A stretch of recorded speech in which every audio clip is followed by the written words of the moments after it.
Alright, so guys, I'm back to talk about a few things that we've done here as far as the San Francisco 49ers. A couple of moves we made. We traded Rashard Robinson to the New York Jets, which with him supposedly being our number one DB, not sure what that trade was about, but we traded him nonetheless. We also traded for Jimmy Garapolo, gave up a second round pick for him. We did bring in Dayton Jones. As our defensive line needed a little bit of help. Offensive line is just decimated by injuries as of right now, so we'll probably be bringing in a few offensive linemen as well. I'm sure we probably worked out a few people just in case. But another big deal is that Josh Gordon is available.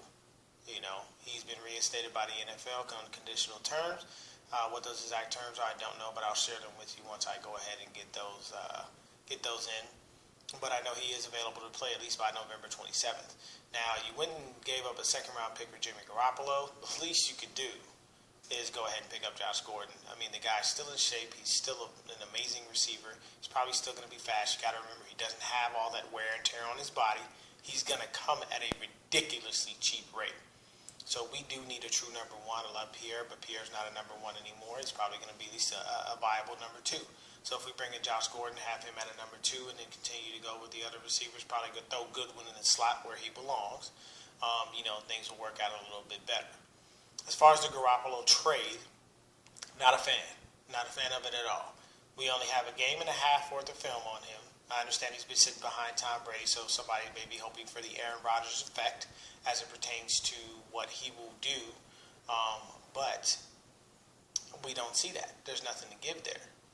You got a game and a half worth of film. You gave up a second rounder for the guy. Not worth that much. I can see a fourth and beyond, but anything, a third and up, he's got to prove more. He's got to do more. I got to see him at least in a full season.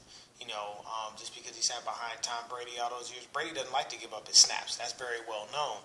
So the one thing that we should focus on, if anything, was understanding that we just gave up a second round pick for a guy that we don't have any real tape on.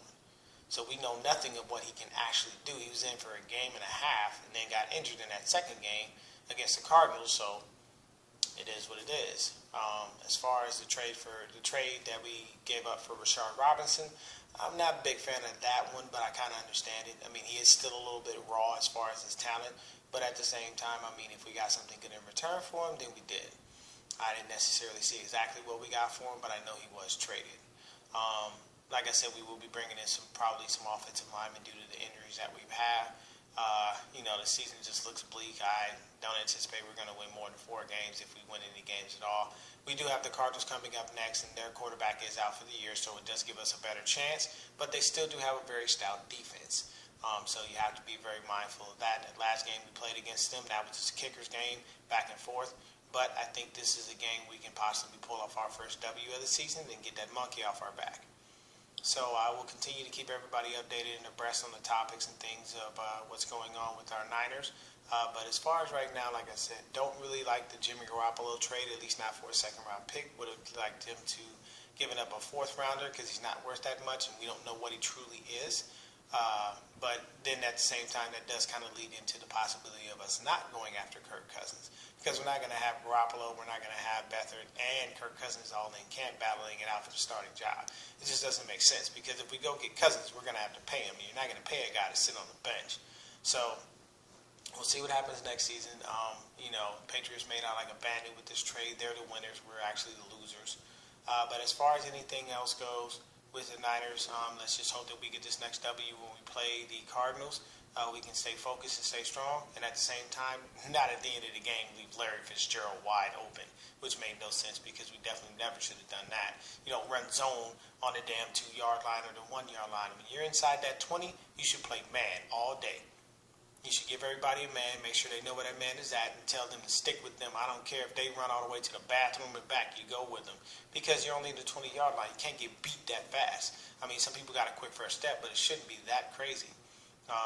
We may have to move Eric Reed back to safety for a little bit just due to the injuries that we had there. So we got a lot to work on, but just wanted to make everybody aware of what was going on and how things worked out. So definitely keep a good weather eye out there for anything else that's going on. I saw we had a few more trades, not pertaining to us, but Jay Ajayi did go over to the Eagles in a trade. The Eagles did need the run support; they needed the help. But Carson Wentz doesn't seem to have a problem slinging the ball around. He's looking pretty good. But as far as our 49ers are concerned, that's what's going on. So I'll keep you updated and continue to pay attention to the channel.